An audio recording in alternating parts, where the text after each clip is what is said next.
Parmi les 10 compagnons du prophète qui ont été promis au paradis, il y en a 4 qui se sont fait malheureusement assassiner. Et aujourd'hui, on va parler de l'assassinat d'un compagnon qui est Uthman ibn Affan, le 3e calife de l'islam. Uthman ibn Affan étant le 3e meilleur compagnon du prophète, il était aussi un homme qui avait un très bon comportement, au point où le prophète était gêné par rapport à lui. De plus, c'est lui l'homme qui a écrit le Coran sous sa forme coranique en livre qu'on connaît tous aujourd'hui et qu'on appelle Mus'haf pendant son califat. Et il en a fait des copies en plusieurs exemplaires pour les envoyer à tout le monde musulman afin de faire en sorte que les gens ont une seule version du Coran. Vers la fin de sa vie, Uthman ibn Affan était extrêmement maltraité.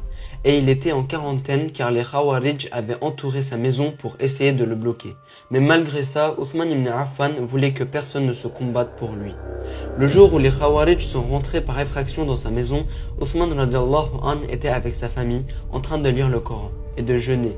Puis il s'est endormi à la prière de Asr. Ensuite, il a fait un rêve dans lequel il a vu le prophète sallallahu alayhi wa sallam en train de le sourire avec ses compagnons Abu Bakr et Omar. Et le prophète lui a dit « Ya Othman, tu rompras ton jeûne avec nous ce soir ». Puis il se réveille et raconte son rêve à sa famille plein de bonheur. Lorsque les Khawarij sont rentrés par effraction dans sa maison, Uthman ibn Affan était en train de lire le Coran.